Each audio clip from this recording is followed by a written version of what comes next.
두 분 안녕하십니까? 네, 안녕하세요. 네, 아마 좀 많은 분들께서 듣고 싶은 궁금증이 굉장히 많고 듣고 싶은 이야기가 많을 것 같고 또 여기 계신 두 분께서도 굉장히 들려주실 이야기가 굉장히 많을 것 같아요. 먼저 두 분 소개 먼저 부탁드리겠습니다. 네, 안녕하세요. JTBC 교양패출본부의 이선우 PD라고 합니다. 저는 제작사 선인장 미디어의 송관섭 대표라고 합니다. 네, 모두 반갑습니다. 이렇게 두 분을 이 자리에 모실 수 있어서 굉장히 영광으로 생각하고요. 지금부터 저희 토크쇼를 시작을 하도록 하겠습니다. 먼저 얼라이브라는 프로그램 저도 참 봤지만 굉장히 이야기할 포인트는 굉장히 많은 것 같아요. 우선 많은 분들께서 얘기하시겠지만 정말 똑같다라면서 그 완벽하게 복원해낸 기술적인 측면도 얘기할 게 많을 것 같고 그 다음에 또 고인들이 이 무대를 통해서 신곡을 발표를 했잖아요. 그것도 굉장히 세계 최초의 시도라고 들었는데 그 참신한 그 발상 면에서도 저희가 짚고 넘어가야 할 이야기가 굉장히 많을 것 같습니다. 그래서 먼저 이 굉장히 벅찬 감동을 시청자분들에게 선사했던 이 프로그램의 제작 의도를 먼저 좀 들어보는 시간을 갖도록 하겠습니다. 이선우 차장님께 먼저 질문 드리겠습니다. 기획 의도에 대해서 간단하게 얘기를 부탁드리겠습니다. 우리가 이제 살아가면서 이제 좋아하는 뮤지션이나 좋아하는 가수들이 많이 있잖아요. 근데 빨리 우리 곁을 떠나신 분들의 목소리를 다시 듣고 싶어하는 그런 니즈들이 있거든요. 거기서 우리가 한번 그런 분들을 다시 복원해서 그분들의 목소리로 새로운 어떤 음원을 발표하고 새로운 감동을 좀 전달할 수 있을까 하는 의미에서 저희가 제작을 하게 되었습니다. 네, 답변 감사합니다. 그 말씀 주셨던 것처럼 사실 저는 비주얼을 복원한 것도 굉장히 깜짝 놀랐지만 사실 목소리도 굉장히 완벽하게 구현을 해서 실제로 노래를 같이 불렀잖아요. 그래서 이번에는 기술에 대한 이야기를 좀 나눠보려고 해요. 그래서 고인을 복원을 하는데 사실 비주얼부터 목소리까지 완벽하게 구현을 하셨는데 어떤 기술이 또 어떻게 사용이 됐는지 소개를 부탁을 드리겠습니다. 먼저 이번에는 송관섭 대표님부터 답변을 들어보도록 하겠습니다. 네, 우선 뭐 기술적인 것 부분을 구분을 하자면 오디오 부분과 비디오 부분을 나눌 수 있는데요.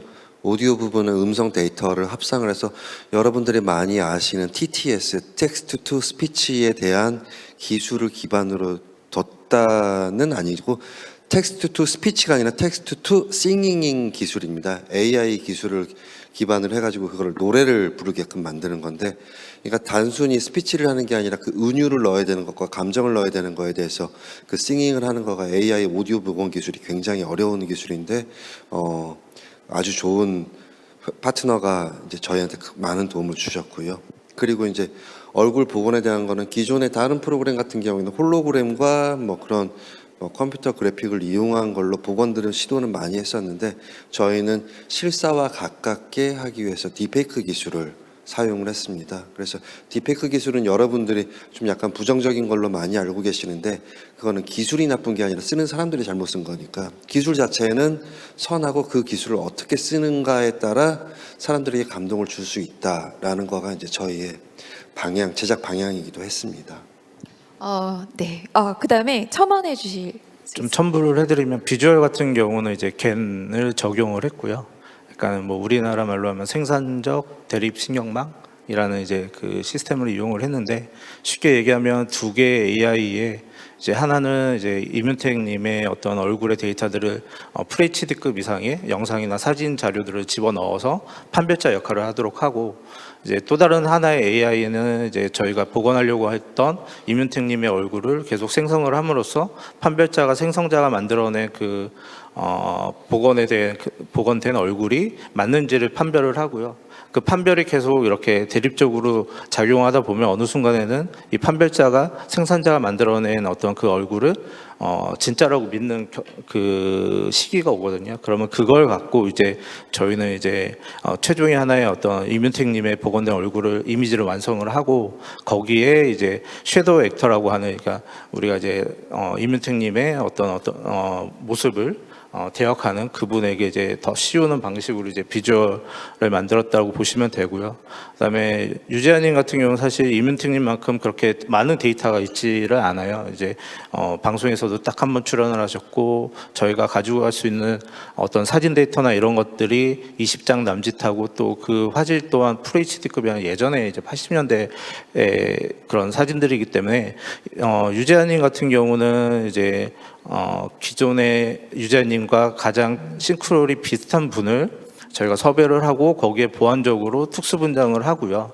그 특수분장을 한 그 데이터를 가지고 수십 장의 이제 저희가 이제 그 유족이라든지 주변에 있는 지인분들의 이야기를 듣고 수십 장의 이제 경우서를 만들었고요. 그 경우서를 만드는 것들은 이제 아티스트들이 이제 커스터마이징이라는 기법으로 한 땀 한 땀 이제 애니메이션을 그리듯이 이렇게 뭐 얼굴 모양, 콧대 모양, 뭐 눈의 크기, 입술의 모양, 크기 이런 것들을 다 저희가 적용을 했던 거거든요. 그 중에 이제 가장 이제 유재하님과 가까운 이제 어떤 그런 표준이 될 수 있는 데이터를 찾아낸 거죠. 이제 그런 것들을 이제 비주얼적인 부분에서 이제 적용을 했다라고 보시면 될 것 같아요. 이렇게 말씀을 듣고 보니까 굉장히 복잡하다는 굉장히 어려우셨을 것 같아요. 특히 말씀해 주셨던 것처럼 그 유재하 고인이신 그 유재하 분께서는 굉장히 방송도 또 한 번 출연하셨다고 하고 또 옛날 사진이 남아있기 때문에 데이터도 정말 충분하지 않았을 텐데 사실 그렇게 이끌어가는 과정이 매끄럽지는 않았을 것 같아요. 특별히 이 기술적인 문제를 풀어가는 데 있어서 또 특별히 어려웠던 점이 또 있을까요? 저희가 이제 처음 시도하는 거고 이제 이게 3D 모델링이 아닌 이제 2D 방식이고 고인의 모습을 거의 비슷하게 이제 똑같이 이제 만들어야 된다는 부담감이 상당히 컸거든요.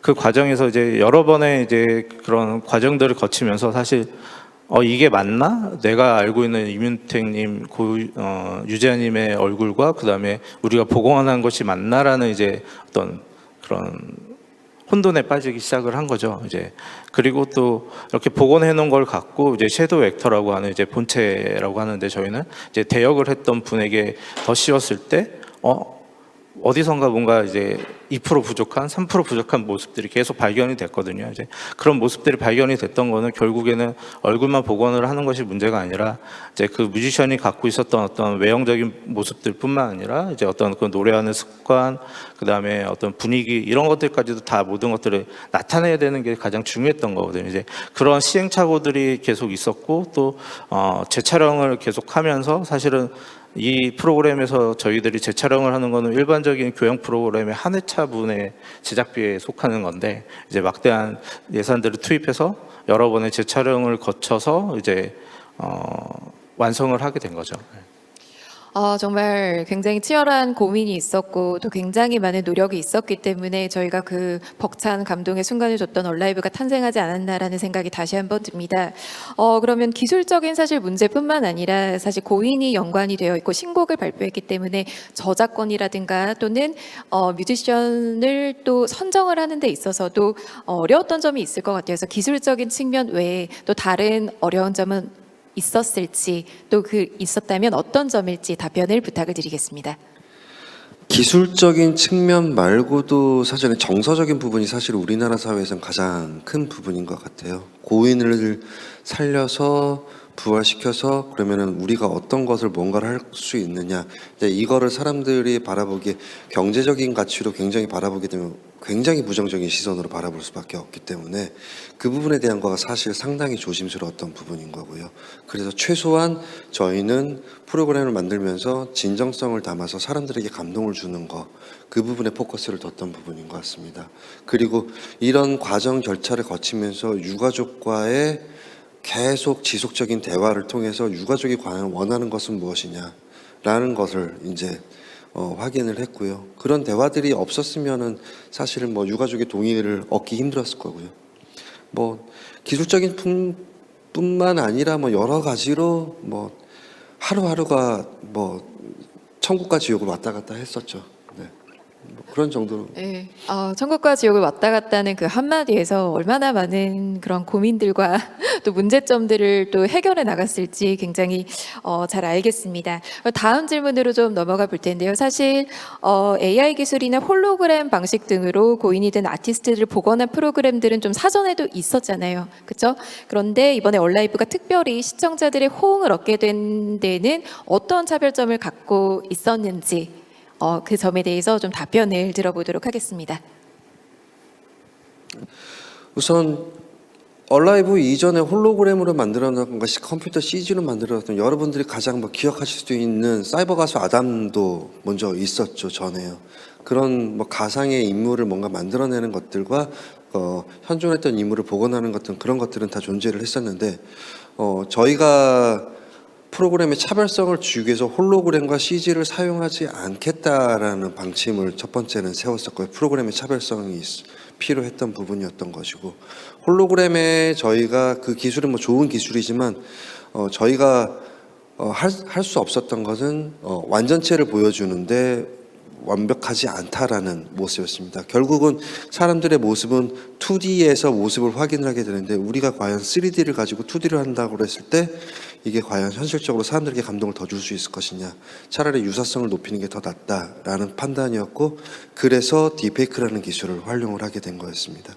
그러니까 딥페이크 기술을 활용을 한다고 했을 때 옆에 있는 이선우 차장이 설명을 JN에 대해서 설명을 주셨지만 AI가 계속 두 대가 계속 병행하면서 그거를 유사성이냐 유사성이 아니냐는 걸 계속 판단하는 그 과정만도 한 달 이상이 걸리기 때문에 그 과정 동안에 계속 저희는 피말리는 데이터를 계속 넣어줘야 되는 것들인 거고 뭐 그런 부분들이 이제 다른 프로그램들과의 차별성이라고 볼 수 있었을 것 같아요. 홀로그램은 사실 데이터 값을 입력하고 그거를 보정하면 끝이지만 저희는 보정이란 단계가 결과물을 실시간으로 확인할 수 없는 AI 학습이라는 부분이기 때문에 좀 차이가 좀 컸었던 부분인 것 같습니다. 덧붙여서 말씀을 드리면 합성 기술을 사용을 해서 이제 홀로그램 같은 경우는 이제 홀로그램을 투사해야 되는 어떤 판이 있고 그 판에 이제 홀로그램을 투사를 하게 되면 사실 공간적이나 시간적인 어떤 그런 것들을 제약을 많이 받게 되는데 이제 합성 기술을 통해서 공연장에 계신 관객들도 LED 월을 통해 가지고 실시간으로 느낄 수 있었으면 좋겠다. 그리고 시청자들은 저 사람이 진짜 그 공간에 다시 살아나온 듯한 느낌이 들었으면 좋겠다라는 게 가장 컸던 거고요. 또 다른 이제 차별점이라고 그러면 아까 말씀하셨던 것처럼 이제 신곡이 될 것 같은데요. 항상 저희들이 그런 얘기 많이 하죠. 이 가수가 이 노래 불렀으면 어땠을까? 또 이 가수가 살아있다면 이런 노래를 하지 않았을까라는 이제 이야기들을 많이 하잖아요.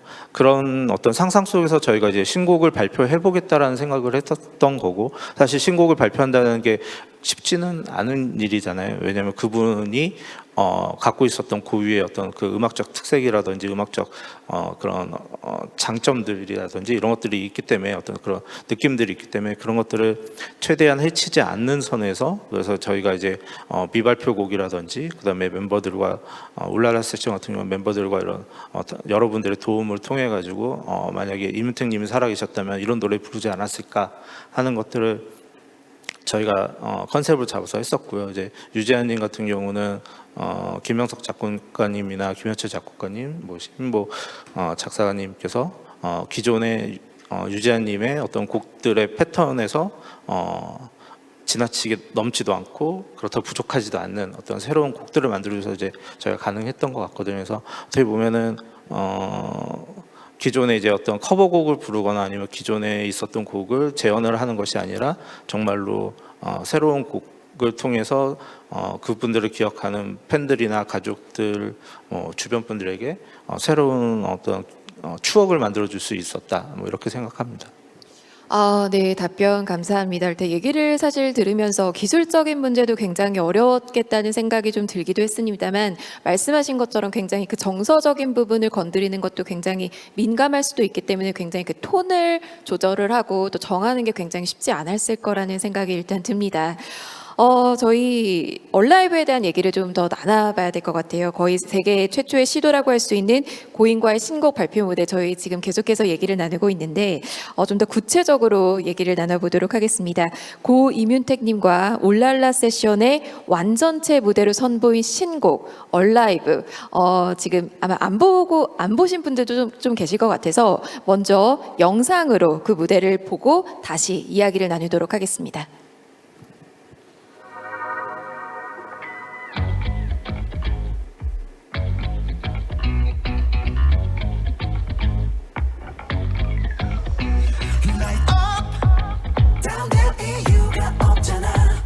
이게 그리웠던 사람 여기로 yeah.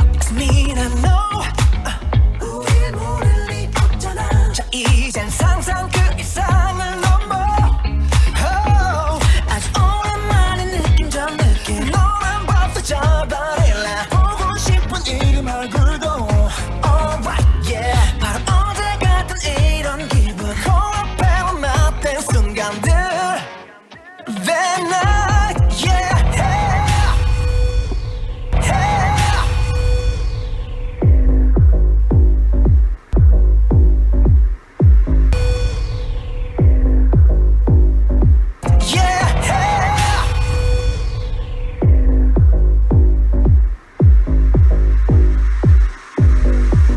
Got a party for the night.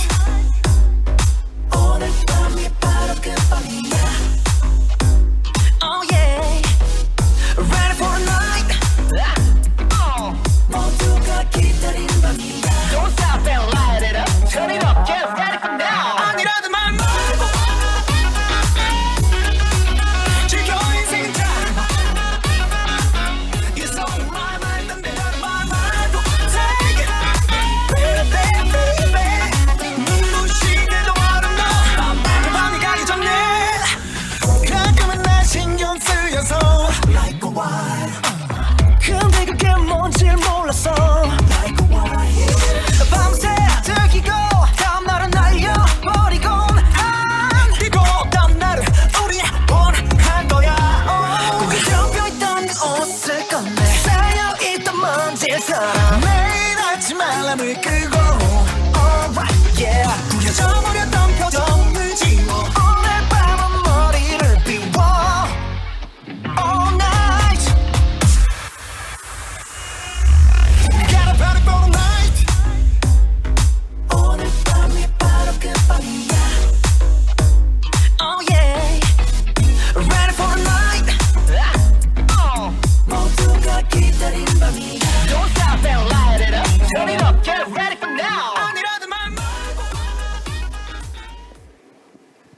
네, 영상 잘 봤습니다. 아까 뭐 차장님께서도 실제 그 아티스트가 실제로 살아오는 듯한 느낌을 주기 위해서 굉장히 다양한 또 합성 기술까지 사용을 했다라고 말씀을 주셨는데 앞서서 저희가 비주얼뿐만 아니라 목소리를 보고하는 데 있어서 그 비주얼 파트랑 오디오 파트의 기술 부분을 좀 자세하게 설명을 해주셨기 때문에 그 부분은 넘어가도록 하고 다만 이 완전체 무대 사실 실제로 함께 무대를 꾸며간다는 느낌이 정말 많이 들거든요. 누가 얘기를 하지 않으면 그냥 무대라고 생각할 정도로 완벽한 무대를 선보이셨는데 이 완성된 무대를 만들기 위해서 얼마나 많은 시간이 소요가 됐고 또 어떤 점에 주안점을 두셨는지 답변을 좀 부탁드리겠습니다. 지금 보셨던 그 XR 콘텐츠 영상은 한 번 찍어서 된 거는 아니고요. 여러 번 재촬영을 하는데 돈이 좀 많이 들어갔습니다. 이게 그래서 이제 좀 여담입니다만 간략하게 설명을 드리자면 사이즈 하나 이 뒤에 콘텐츠에 뭘 넣을 것인가, 구도를 어떻게 할 것인가, 렌즈 선택은 뭘 어떻게 할 것인가, 이걸 워킹을 어떻게 할 것인가 전부 다 계산된 커트고요. 그 계산을 하기 위해서 이선우 차장이 머리가 좀 많이 아팠던 장면입니다. 그래서 이제 한번 촬영하고 다시 마음에 안 들어서 다시 재촬영하고 하면서 또 이제 멤버들이 많이 도와줘서 뭐 그렇게 하게 됐던, 그래서 이제 퀄리티를 높이기 위해서 좀 많이 공을 들였던 장면이긴 합니다. 뭐 이선호 차장이 뭐 자세한 것도 설명. 네, 좀 첨언을 드리면 사실 이제 우리가 딥페이크 기술을 쓸 때 이제 제일 많이 볼 수 있는 게 사람이 움직이지 않는 상태에서 얼굴만 갈아 끼는 형태, 그러니까 얼굴을 더 씌우는 형태는 상당히 이제 많이 어플도 있고 그 기술들을 많이 사용을 하는데 방금 보셨던 영상에서 보면 이제 임윤택님이 좌우 좌재로 이제 마음대로 움직이거든요. 그리고 이제 멤버들과 크로스되는 이제 그런 동선들이 있는데 이제 결국에는 이제 그 타겟팅하는 리타겟팅하는 기술이 얼마만큼 발전이 되느냐에 따라서 그 이질감을 줄일 수가 있는 거거든요. 그러니까 저희 이제 비주얼 파트를 담당했던 스태프들이 이제 그 리타겟팅하는 어떤 그런 부분에 있어서 상당히 신경을 많이 썼고 그 부분이 되게 자연스럽게 나왔기 때문에 저렇게 이제 그 한 공간에 있는 것처럼 이제 보일 수 있었던 것 같고요. 또 이제 저희가 XR 배경을 사용을 했던 이유는 사실 고인을 부활을 시켰을 때 우리가 있는 이런 현실적인 공간에 과연 고인이 있는 게 맞는 것인가에 대한 고민들을 많이 했었거든요. 그것보다는 차라리 가상의 공간에서 어떻게 보면 그 가상의 공간이 고인과 우리가 만날 수 있는 하나의 어떤 또 다른 세상이라고 유니버스라고 봤던 거거든요. 그런 공간을 활용을 해서 이제 저희가 XR을 활용한 이제 컨텐츠를 제작을 하게 되었습니다. 네, 답변 감사합니다. 굉장히 뭐 감동을 많이 줬던 콘텐츠라서 아마 팬들의 반응도 굉장히 다양했을 것 같아요. 그래서 저도 인터넷을 통해서 사실 좀 댓글들을 좀 많이 봤는데, 너무 워낙 뭐 유재하 씨나 아니면 뭐 울랄라 세션 모두 다 인기가 너무 많았고 영향력을 지대하게 끼쳤던 아티스트들이었기 때문에 굉장히 너무너무 좋았다라는 반응도 받고, 그다음에 다른 아티스트들에 대해서도 이와 똑같은 무대를 좀 만들어 달라는 요청도 많이 받고, 그리고 더불어서 그 굉장히 상실의 아픔을 겪고 있는 사람들이 또 굉장히 위로를 많이 받았다는 또 그런 댓글도 굉장히 많이 봤어요. 혹시 기억에 남는 그런 팬들의 반응이라든가 뭐 시청자분들의 반응이 있었을까요? 우선 가장 기억이 남는 댓글은요. 조금 지저분한 얘기인데 좀 웃겨서 기억이 남는 건데 댓글에다 욕을 쓰시면서 땡땡 똥 싸면서 울었다 하면서 이제 화장실에서 이제 우연찮게 그걸 보다가 갑자기 감동받아가지고 이제 눈물을 흘렸다는 그 댓글이 하나 있었고, 뭐 누구누구를 뭐 해달라 뭐 그런 뭐 댓글도 있었고, 그리고 제작진들 상 줘야 된다 뭐 약간 뭐 그런 것들 굉장히 뿌듯하셨겠어요. 뭐 그런 것들은 댓글을 보고 헛되지 않았구나 노력이, 뭐 그런 부분들에 대해서는 좀 좋았었습니다. 아까 송 대표님께서 말씀하셨는데 이제 사실 딥페이크라는 기술 자체가 이제 되게 부정적인 이미지가 많거든요. 이제 2014년도에 처음으로 딥페이크라는 기술이 이제 선보이기 시작해서 한 8년 정도, 이제 10년 좀 안 되는데, 그동안 이제 범죄나 이제 어떤 안 좋은 부분에 있어서 딥페이크가 활용이 되다 보니까 이제 딥페이크에 대한 어떤 부정적 인식들이 많았는데, 이제 그런 인식을 좀 긍정적인 인식으로 좀 바꿀 수 있는 계기가 됐었다라고 생각이 들고, 또 많은 분들이 이제 댓글에서 기술이 따뜻함을 줄 수 있구나. 그러니까 항상 우리가 이제 신기술하면은 그 신기술에 대한 부분에 있어서 부정적인 어떤 요소들이나 이런 것들을 먼저 생각하게 되고, 기술이 적용이 되면 이제 차갑게 느껴진다라는 얘기들을 많이 하잖아요. 그런데 이제 그런 차가운 면이 아닌 이제 우리에게 어떤 따뜻한 면을 줄 수 있었구나라는 거, 그리고 그런 부분에서도 다시 기술을 생각해 볼 수 있는 계기가 됐다라는 그런 댓글들이 아직 기억에 남습니다. 네. 이선우 차장님이 말씀 주신 것처럼 사실 기술의 굉장히 빠른 발전이 또 사람들이 서는 자리를 굉장히 없애버린다라는 그런 평이 좀 있잖아요. 그래서 굉장히 부정적으로만 인식됐던 그 딥페이크 기술을 통해서 이용을 해서 콘텐츠와 결합을 시켜서 굉장히 벅찬 감동을 줬던 콘텐츠이기 때문에 말씀하신 것처럼 저도 굉장히 기술이 사람을 향한다는 기술이 바로 이런 거구나라는 생각을 좀 했습니다. 그래서 제작자로서 앞으로 기술과 콘텐츠의 융합이 어떤 식으로 발전이 됐으면 좋겠는지에 대한 각각의 바람들이 좀 있으실 것 같아요. 마지막으로 그 바람들에 대해서 얘기를 들어보도록 하겠습니다. 뭐 가장 큰 바람이라고 한다면은 뭐 얼라이브 컨텐츠를 활용을 해서 이 기술과 그런 것들을 기반으로 해서 다음 프로젝트를 뭐로 갈 것이냐 이제 기획을 준비를 하고 있는 것도 있고요. 그래서 뭐 잠깐 스포를 좀 드리자면 이선우 차장님과 지금 다시 내년에 다른 프로젝트로 이제 고인이 아니라 다른 분들의 를 다시 한번 또 감동을 들 수 있는 걸로 하나 지금 기획을 지금 준비를 하고 있고요. 그렇게 해서 고인이 아닌 살아계신 분의 이제 따뜻함을 감동을 줄 수 있는 걸 한번 고민을 하고 있습니다. 그리고 앞으로도 이제 이선호 차장님께서 말씀하셨던 것처럼 기술의 따뜻함 그리고 사람들에게 그 감정을 전달하는 것들에 대해서 이제 포커스를 맞춰서 이제 좀 해보려고 좀 고민을 하고 있습니다. 네, 감사합니다. 다음 차장님 답변 듣겠습니다. 네, 제가 이제 이 프로그램을 제작하면서 이제 했던 이야기들이 있는데요. 그러니까 기술을 선보이기 위한 컨텐츠를 만들어서는 안 될 것 같다. 그러니까 기술이 발전이 됐으니까 우리 이런 기술을 씁니다. 우리는 이런 기술을 적용했습니다라는 게 우선시 되면 사람들에게 이제 거부 반응이 먼저 오는 것 같은 느낌이 있더라고요. 그러니까 어떤 AI로 복원을 하고 그다음에 캐릭터화 시켜서 어떤 사이버 가수를 만들고 인플루언서를 만들었을 때 우리가 받아들이는 사람이 어떤 불편한 골짜기가 있다라고 하면은 거기에 대해서 거부 반응을 일으키거든요. 결국에는 컨텐츠 안에 기술이 녹아들어야 되는 거고 그 컨텐츠를 새롭게 선보이기 위해서 부가적인 요소로서 기술이 적용이 돼야 된다고 봐요.